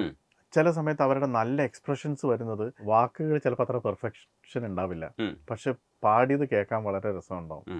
അങ്ങനത്തെ ടേക്ക് അറിയാതെ ഇട്ട് പോകുമ്പോഴാണ് ഈ തിരിച്ചടിക്കുന്നത്. അപ്പം നമ്മൾ അങ്ങനത്തെ ടേക്ക് കണ്ടു കഴിഞ്ഞാൽ അവരെടുത്ത് തന്നെ പറയും, ഇത് ഉഗ്രൻ എക്സ്പ്രഷനാണ്, പക്ഷെ അതിലെ രാന്നായിരുന്നു വേണ്ടത്, അല്ലെങ്കിൽ നാ അല്ല ഞാന്നായിരുന്നു വേണ്ടത്. അത് പറഞ്ഞിട്ട് അപ്പം തന്നെ കറക്റ്റ് ചെയ്ത് കഴിഞ്ഞാൽ അവർ, കാരണം ഈ സിംഗേഴ്സ് എല്ലാം അവർ പോലും അറിയാതെ ഒഴുകി പോകുന്നതാണ് ചില ടേക്സിൽ. അവരത് കേട്ട് കഴിഞ്ഞാൽ ചിലപ്പോൾ അവരിത് കേട്ട് തിരിച്ചവരിത് പഠിക്കാൻ നോക്കും, എന്താണ് ആ അബദ്ധത്തിൽ വന്നു പോയതാണ് എന്ന് പറഞ്ഞിട്ട്. അങ്ങനെ ടേക്സ് കിട്ടിക്കഴിഞ്ഞാൽ എനിക്ക് തോന്നുന്നു കുഴപ്പമില്ല. അതല്ലാതെ ചിലപ്പോൾ നമ്മൾ ഇത് നല്ലതുണ്ട്, ജനങ്ങൾ സഹിച്ചാൽ മതി എന്ന് വിചാരിച്ച് എടുത്തു കഴിഞ്ഞാൽ ചിലപ്പോൾ പ്രശ്നമാവും. ഉദിത് നാരായണൻ്റെ കാര്യത്തിൽ കുറച്ചും കൂടി ഡിഫിക്കൽട്ടായിരുന്നു. ശങ്കർജിയുടെ കാര്യത്തിൽ എനിക്ക് തോന്നുന്നു ഒരുപക്ഷെ ശങ്കർജി മ്യൂസിക് കമ്പോസറും കൂടി ആയതുകൊണ്ടാവാം പുള്ളിക്ക് പെട്ടെന്ന് കാര്യം മനസ്സിലാവും. പറയാതെ അറിയാതെ നീ പോയതല്ലേ ഒരു വാക്ക് മിണ്ടാഞ്ഞതല്ലേ എന്ന് പറയുന്നത് പാടുമ്പോൾ നമുക്ക് ആ ലിറിക്സ് കൃത്യമായിട്ട് കിട്ടുന്നുണ്ട്. ചില പാട്ടുകളൊക്കെ അങ്ങനെ തന്നെയാണ് ചെയ്യേണ്ടതെന്ന് മനസ്സിൽ കൃത്യമായി നിശ്ചയമുണ്ട്. പക്ഷേ ഈ കാലത്താണ് പാട്ട് ചെയ്യുന്നത്. അപ്പം മെലഡിക്ക് സാധ്യതയുണ്ടെങ്കിലും യങ്സ്റ്റേഴ്സിനെ പ്രതികരിക്കുന്ന ഒരാളാണ്. അപ്പോൾ ഈ പാട്ട് ചെയ്യുമ്പോഴും ആശങ്ക വരുമോ? ഈ ലിറിക്സിനെയാണോ പ്രൊജക്റ്റ് ചെയ്യേണ്ടത്, ഇല്ലെങ്കിൽ നമ്മുടെ ഒരു മ്യൂസിക്കൽ സാധനവും കൂടെ ഇതിനകത്ത് കോറിലേറ്റ് ചെയ്ത് വിടണ്ടേ? അതെങ്ങനെ അതങ്ങനെ തന്നെ വേണോ? അതേ ഉള്ളിൽ ഓൾറെഡി ആ ലിറിക്സ് കേൾക്കുമ്പോൾ അങ്ങനെ തന്നെ വരുമോ? അധികവും ലിറിക്സ് പിന്നെയാണ് വരുന്നത്. പണ്ടത്തെ കാലത്ത് ലിറിക്സ് എഴുതിയിട്ട് സംഗീതം കൊടുക്കുകയാണെങ്കിലും ഇന്ന് തിരിഞ്ഞാണ് അധികവും സംഭവിക്കുന്നത്. അപ്പോൾ അങ്ങനെ ചെയ്യുന്ന സമയത്ത് നമ്മൾ ആ സിറ്റുവേഷൻ നോക്കി, എൻ്റെ ഒരു അഭിപ്രായത്തിൽ ലിറിക്സിന് ഇമ്പോർട്ടൻസ് നമ്മൾ കൊടുത്ത്, ഇപ്പം നമ്മൾ ട്യൂൺ ചെയ്ത് കഴിഞ്ഞാലും ലിറിക്സ് എഴുതിയിട്ട് ലിറിക്സിന് വേണ്ടി കുറച്ചൊന്ന് ഓൾട്ടർ ചെയ്യേണ്ടി വന്നാലും അത് ചെയ്താൽ അതിൻ്റെ ഒരു ഗുണം എനിക്ക് തോന്നിയത്, ആ പടത്തിൻ്റെ ഒരു ആയുസ് കഴിഞ്ഞാലും ഈ പാട്ട് നിലനിൽക്കും. അല്ലെങ്കിൽ ആ പടം തിയേറ്ററിൽ ഹിറ്റായിട്ടിരിക്കുമ്പോൾ മാത്രമേ ഈ പാട്ടിനെ കുറിച്ച് ചർച്ച ചെയ്യപ്പെടുള്ളൂ.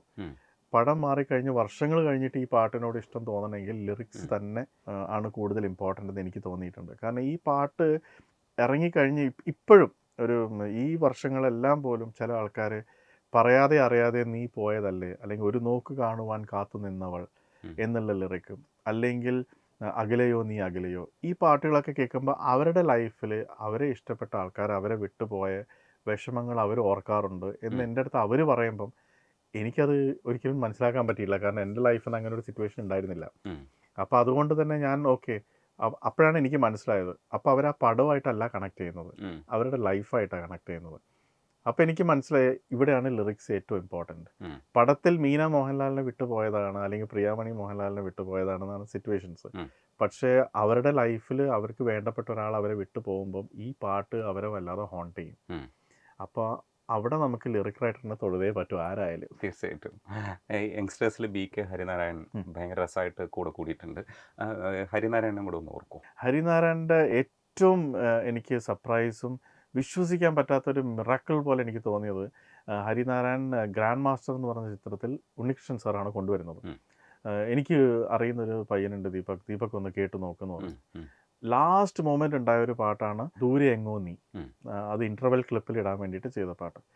ആ പാട്ട് കമ്പോസ് ചെയ്യുന്നത് ഹരി വന്നുകൊണ്ടിരിക്കുമ്പോഴാണ്. അപ്പോൾ ഹരി വന്നിട്ട് മാത്രമേ ഈ ട്യൂൺ കേൾക്കാൻ പറ്റുള്ളൂ ഹരിക്ക്. എനിക്ക് വാട്സാപ്പിലോ, അന്ന് വാട്സാപ്പ് ഇല്ലെന്ന് തോന്നുന്നു, വേറെ മെയിൽ ചെയ്യാനൊന്നും സ്കോപ്പില്ല. പക്ഷേ ഹരി വന്നു കഴിഞ്ഞ് ഞാൻ ഹരിക്ക് കൊടുത്ത്, ഹരി ട്യൂൺ ഇന്നലെ രാത്രിയാണ് ആയത്, ഒരു 8 വരി പാട്ടാണ്, ഒന്ന് കേട്ട് നോക്കുമെന്ന് പറഞ്ഞിട്ട് ട്യൂൺ മാത്രം കൊടുത്തു. ഒരു ചായ കുടിച്ച് കഴിഞ്ഞിട്ട് നമുക്ക് തുടങ്ങാമല്ലേ എന്ന് പറഞ്ഞു. ചായ കുടിച്ച് കഴിഞ്ഞ് വന്നിട്ട് പുള്ളി ഫൈനൽ ലിറിക്സ് ആണ് തരുന്നത്. അപ്പോൾ ഒരു ചായ കുടിക്കേണ്ട ഒരു ഗ്യാപ്പിൽ പുള്ളി കംപ്ലീറ്റ് കഥ അതിൻ്റെ അകത്തുണ്ട്. ആ കണ്ണിൻ്റെ മുമ്പിൽ വന്ന് കിട്ടാത്ത ഒരാളെ കണ്ടുപിടിക്കുന്നതാണ് ആ കഥ. ഗ്രാൻഡ് മാസ്റ്റർ ദൂരെ എങ്ങോ നീ, നിന്നെ കണ്ടുപിടിക്കുന്നുള്ളൊരു സംഭവം അതിലുണ്ടാവണം. ഇത് ഹരി എഴുതി കഴിഞ്ഞപ്പോൾ ഞാൻ ഫസ്റ്റ് ചോദിച്ച ചോദ്യം, ഉണ്ണിച്ചേട്ടൻ ചിരിച്ചു അത് കേട്ടപ്പോൾ. ഞാൻ ചോദിച്ചു, ഇതൊക്കെ എഴുതിക്കൊണ്ട് വന്നതാണോ? സത്യം പറ, ഇപ്പം അവിടെ ഇരുന്ന് എഴുതിയാണോ? പറഞ്ഞ ദീപക്കേട്ടാ എനിക്ക് ട്യൂണൊന്നും തന്നിട്ടില്ലല്ലോ. അപ്പം ഞാൻ ഇങ്ങനെ എഴുതിക്കൊണ്ട് വരിക. മാത്രമല്ല ഇത് മീറ്റർ കറക്റ്റ് അല്ലേ, ഈ മീറ്റർ എനിക്കിപ്പോഴല്ലേ തരുന്നത്. അപ്പം ഞാൻ ചോദിച്ചു, അപ്പം മാറ്ററോ, കഥ ആദ്യം അറിയായിരുന്നോ? ഇല്ല, ഇന്ന് രാവിലെ എനിക്കിപ്പോൾ ചായ കുടിക്കുന്ന സമയത്ത് കഥ പറഞ്ഞു തന്നു. അതിൻ്റെ അടുത്ത് ഫുൾ കഥ പറഞ്ഞില്ല, ഇത്രയും നീ അറിഞ്ഞാൽ മതി എന്ന് പറഞ്ഞു.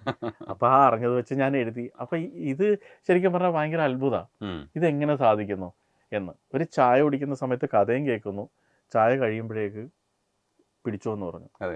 ശരിക്കും പറഞ്ഞാൽ അദ്ദേഹം വന്ന് ഉച്ചയാകുമ്പോഴേക്ക് പാടി കഴിഞ്ഞ് പുള്ളിയുടെ ജോലിയും കഴിഞ്ഞു. അതാണ് BK ഹരിനാരായൺ. സിത്താരയുടെ കൂടെ ഇരിക്കുന്ന സമയത്ത് സിത്താര ഇന്റർവ്യൂവിൽ ചോദിക്കുന്നുണ്ട് ഒരു മ്യൂസിക് കൊടുത്തിട്ട് ചെയ്യാൻ പറ്റുമെന്ന്. അപ്പോഴത്തേക്ക് അത് റെഡിയാക്കി.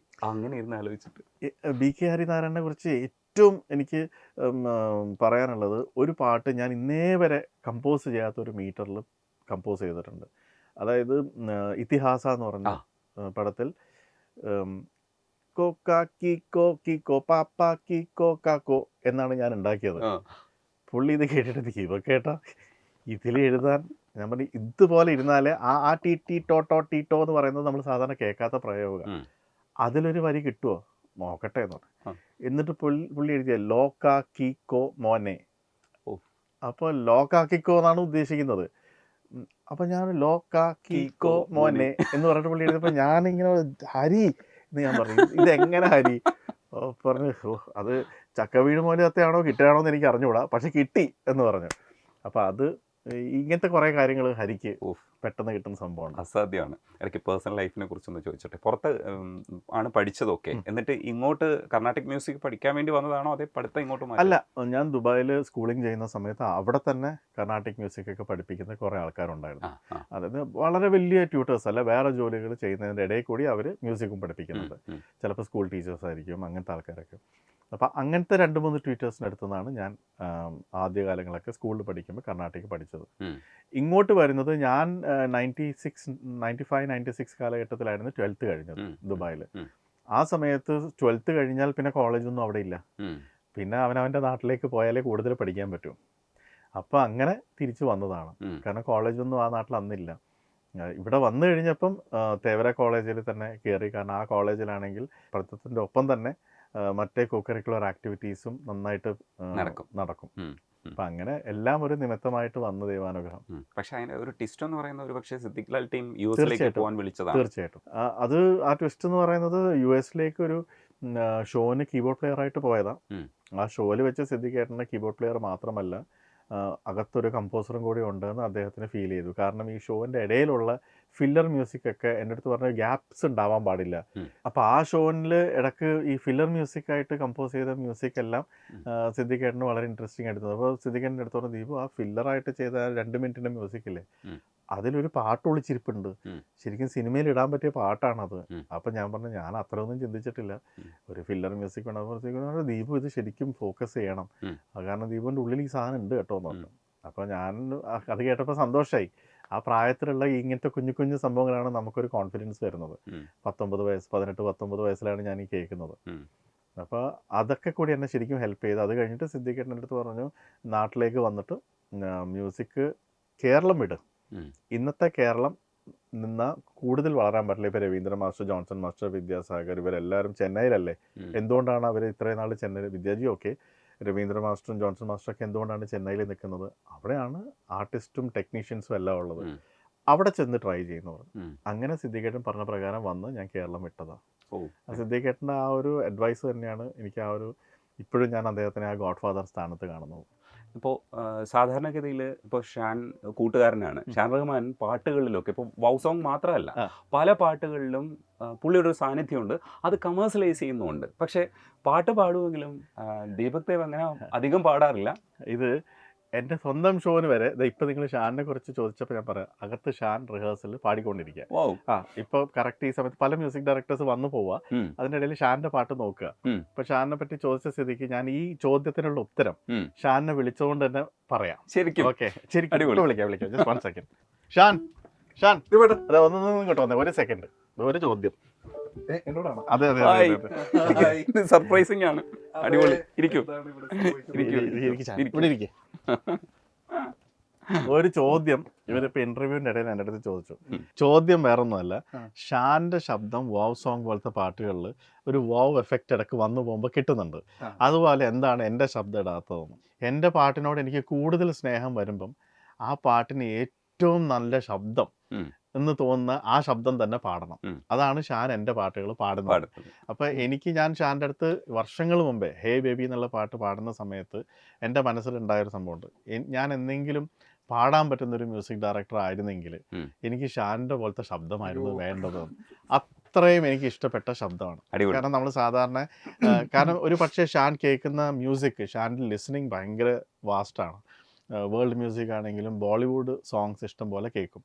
ചില പാട്ടുകൾ മലയാളത്തിൽ ചെയ്തു വരുമ്പം അതൊരു സാധാരണ ഒരു മലയാളം പാട്ടിൻ്റെ സൗണ്ടായി മാറും. പക്ഷേ ഷാൻ ഇടുന്ന പ്രയോഗങ്ങളും ഷാൻ്റെ ടച്ചസ് ഒക്കെ വെരി പാൻ ഇന്ത്യൻ ആണ്. അപ്പം അങ്ങനെ വരുന്ന സമയത്ത് നമ്മളുടെ പാട്ടുകൾ ഷാനിനെ കൊണ്ട് പാടിപ്പം നേരത്തെ ഉദിത് നാരായണനെ കൊണ്ട് പറഞ്ഞു, അല്ലെങ്കിൽ ശങ്കർ മഹാദേവനെ കുറിച്ച് അവരൊക്കെ പാടുമ്പം വരുന്ന ആ ഒരു സ്റ്റൈല്, ആ സ്റ്റൈല് ഷാൻ്റെ സിംഗിങ്ങിൽ എനിക്ക് തോന്നിയിട്ടുണ്ട്. അതുകൊണ്ട് ഞാൻ വലിയൊരു ഫാനാണ്. ആദ്യം തന്നെ ദീപേട്ട താങ്ക് യു. ഞാൻ അങ്ങോട്ടല്ലേ ആ ശബ്ദത്തിന് താങ്ക്സ് പറയുന്നത് അല്ലേ. ഞാൻ എനിക്കിപ്പോഴും ഓർമ്മ, ഞാൻ പേടിച്ച് വിറച്ചാണ് ഞാൻ ചെന്നൈയിൽ പോകുന്നത് ദീപേട്ടൻ വിളിച്ചിട്ട്. ദീപേട്ടൻ ആ സമയത്ത് മലർവാടി ആർട്സ് ക്ലബ്ബ് ഇറങ്ങിയിട്ട് അതിൽ ഞാൻ പാടിയൊരു പാട്ടുണ്ട്, കാത്ത് കാത്ത് വെച്ചൊരു. അത് കേട്ടിട്ട് ആണ് ദീപകേട്ടൻ വിനീതിനെ വിളിച്ചു. എന്നിട്ടാണ് ദീപേട്ടൻ എന്നെ വിളിച്ചിട്ട് ഇങ്ങനെ എടാ ഒരു പാട്ടുണ്ട്, നീ ഒന്ന് ചെന്നൈയിലേക്ക് വാ എന്നെ ഭയങ്കരമായിട്ട് കെയർ ചെയ്തു. ഞാൻ ആദ്യം ഒരു ഹോട്ടലിൽ താമസിച്ചപ്പം ദീപേട്ടൻ അവിടെ വന്നിട്ട് ആ ഹോട്ടൽ കണ്ടിട്ട് നീ ഇവിടെ താമസിക്കണ്ട എന്നും പറഞ്ഞിട്ട് എന്നെയും കൊണ്ട് വേറൊരു ഹോട്ടലിലേക്ക് പോയി. ഞാൻ ആക്ച്വലി പോയത് ഹേയ് ബേബി പാടാനായിരുന്നില്ല, വേറൊരു മധുരക്കിരാവിൻ പാടാനായിരുന്നു ഞാൻ പോയത്. പക്ഷെ അത് എന്നെ കൊണ്ട് എടുത്താൽ പൊങ്ങില്ല എന്നുള്ള കാര്യം ദീപകേട്ടന് മനസ്സിലായി, എനിക്ക് മനസ്സിലായി. എന്നിട്ട് ദീപേട്ടൻ പറഞ്ഞു എന്നാൽ പിന്നെ വേറൊരു സംഭവമുണ്ട്, നീ അതൊന്ന് ട്രൈ ചെയ്ത് നോക്ക്. അങ്ങനെയാണ് ഞാൻ ഹേയ് ബേബി പാടുന്നത്. എനിക്ക് ആക്ച്വലി എനിക്ക് അതിൻ്റെ ഹേയ് ബേബി എന്ന് പറയുന്നത് എൻ്റെ ഒരു ടൈപ്പ് പാട്ടാണ്. അത് ഇത് എനിക്കൊന്ന് ദീപകേട്ടൻ എൻ്റെ മുമ്പിലിരുന്ന് വർക്ക് ചെയ്യുന്നത് എനിക്ക് കാണാൻ ഉള്ളൊരു ഭാഗ്യമുണ്ട്. അതെനിക്ക് ഭയങ്കര ഒരു ബ്ലെസ്സിങ് ആയിരുന്നു. ഞാനൊക്കെ ആ സമയത്ത് തുടക്കക്കാരനാണ്, പഠിച്ചു വരികയാണ്. അപ്പോൾ ദീപേട്ടൻ്റെ സ്റ്റുഡിയോയിൽ ഇരുന്നിട്ട് ആ ഒരു ഹോൾ പ്രോസസ്സ് എനിക്ക് കാണാൻ പറ്റി എന്നുള്ളത് ഒരു ഭയങ്കര വലിയൊരു ഭാഗ്യമാണ്. പിന്നെ എൻ്റെ വോയിസിൻ്റെ കാര്യം പറയുകയാണെങ്കിൽ എൻ്റെ സോങ്സിൽ എൻ്റെ വോയിസ് ഞാനത് ട്രാക്കായിട്ട് ഞാനത് പാടിയിടും. പിന്നെ അത് എൻ്റെ ഒരു കാൽക്കുലേഷൻ വെച്ചിട്ട് നോക്കുകയാണെങ്കിൽ അത് ഡയറക്ടേഴ്സ് അത് കേട്ട് യൂസ്ഡ് ആയിട്ട് എന്നാൽ ഇത് മതി,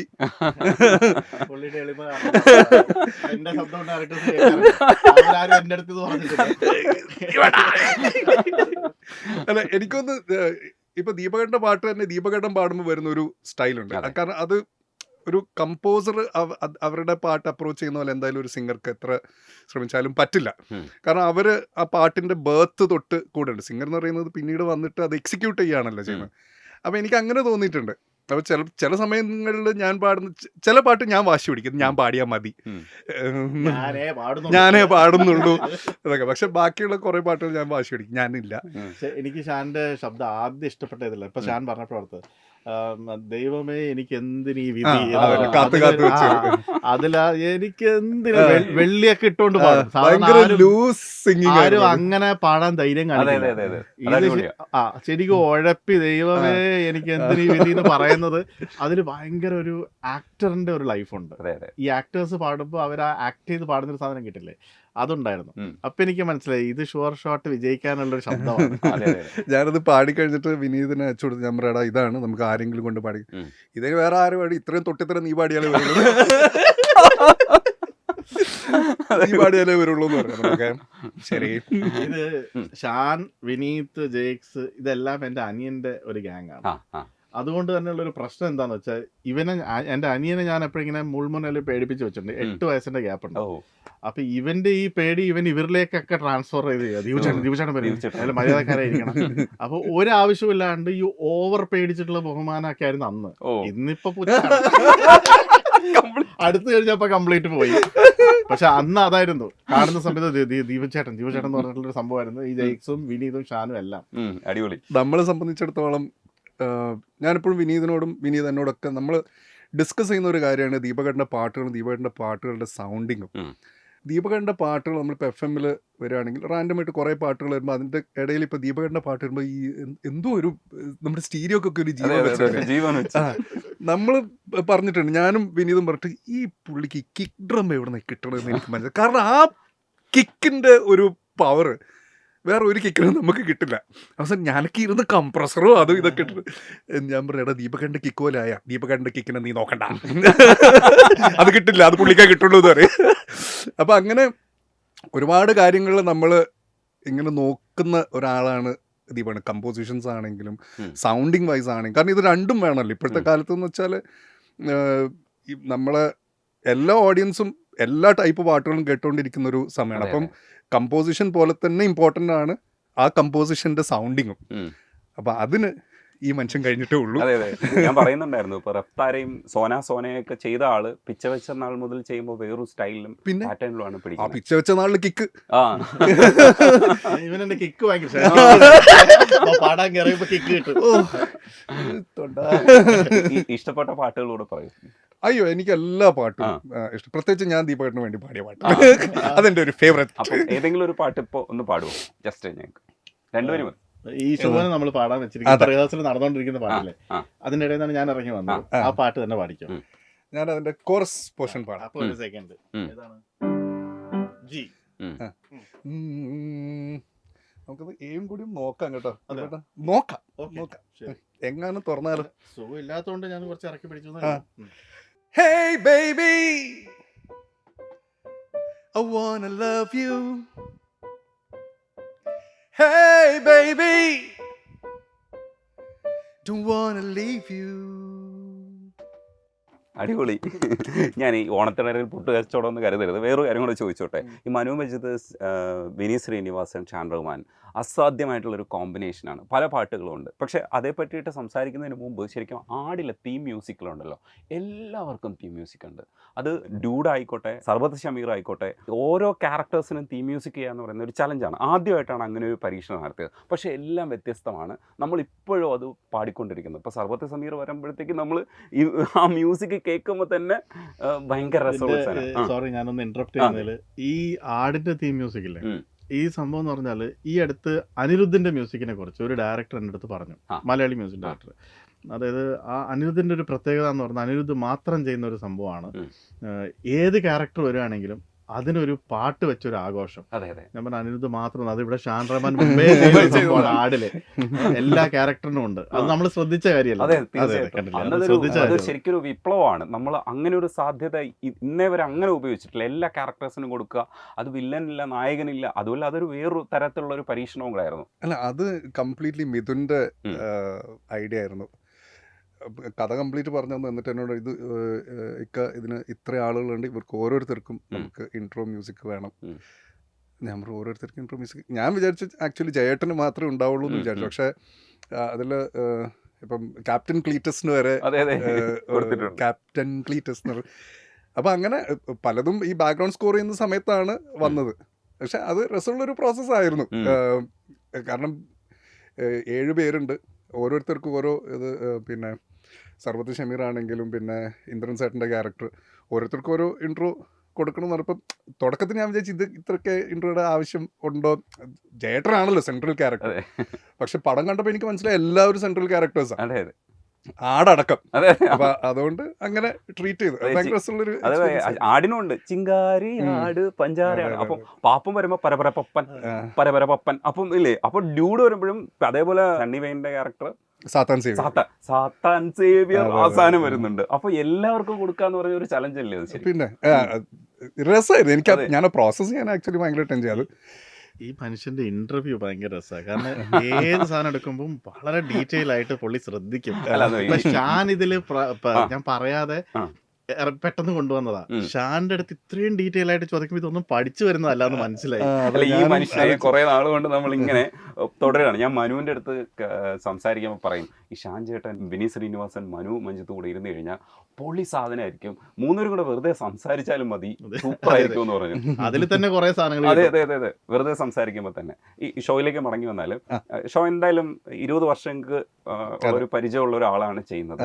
എന്തായാലും പൊളിക്കുമെന്നാണ് നമ്മൾ വിശ്വസിക്കുന്നത്. എക്സ്പെക്ടേഷൻ ഹൈ ലെവലാണ്. എന്ന് വെച്ചാൽ അത് അങ്ങനെ തന്നെയാണ് പ്ലേസ് ചെയ്യപ്പെടേണ്ടത്. യങ്സ്റ്റേഴ്സ് ഒക്കെ തടിച്ചുകൂടും, അങ്ങനെ ഒരു എക്സ്പെക്ടേഷൻ ഇല്ലേ മനസ്സിലാക്കാൻ? തീർച്ചയായും, ഉറപ്പായിട്ടും.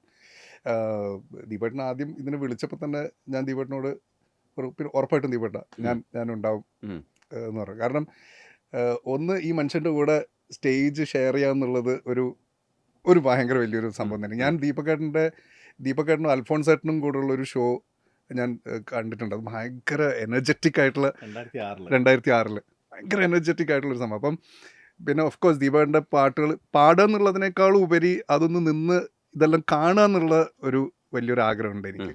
പവർ പാക്കിംഗ് ഒരു പെർഫോമൻസ് ആയിരിക്കും. ഇപ്പോൾ വേൽമുരുക പോലെയുള്ള സാധനങ്ങൾ MG ശ്രീകുമാർ പാട്ടി അസാധ്യമാക്കിയിട്ടുള്ള ഒരു പെർഫോമൻസ് ഉണ്ട്. ആ പവർ ഷോയിലും ഉണ്ടാവുമെന്ന് ഞാൻ പ്രതീക്ഷിക്കുന്നുണ്ട്. അങ്ങനെ തന്നെ പ്രതീക്ഷിക്കാം. ഞാൻ ജസ്റ്റ് അത് ഷോയിൽ കേൾക്കുമ്പോൾ പെട്ടെന്നൊരു സർപ്രൈസ് ആവട്ടെ എന്ന് വിചാരിച്ച കാര്യമാണെങ്കിൽ ഇപ്പം പറയാം. ആ കാലഘട്ടത്തിൽ ഇറങ്ങി ആ കാലഘട്ടത്തിൽ വിജയിച്ച പാട്ടുകളെ ഈ കാലഘട്ടത്തിന്റെ രീതിയിലേക്ക് അതിനെ ഷിഫ്റ്റ് ചെയ്തിട്ടാണ് പെർഫോം ചെയ്യുന്നത്. അപ്പൊ ഈ പവറിന്റെ കാര്യത്തിൽ അതിനേക്കാളും കൂടുതലായിരിക്കും ഇപ്പൊ വരുന്നത്. അടിപൊളി. അപ്പൊ നമുക്ക് ഇവിടെ തന്നെ നിർത്താം. ഷോ കിടിലായിരിക്കും എന്നുള്ളത് മനസ്സിലായി. ദേ പവർ നിങ്ങൾ പ്രതീക്ഷിച്ച് പോക്കോ, പൊളിക്കും. നന്ദിയുണ്ട് സംസാരിക്കാൻ. Thank you Shan. അയ്യോ താങ്ക് യു ദീപേട്ട.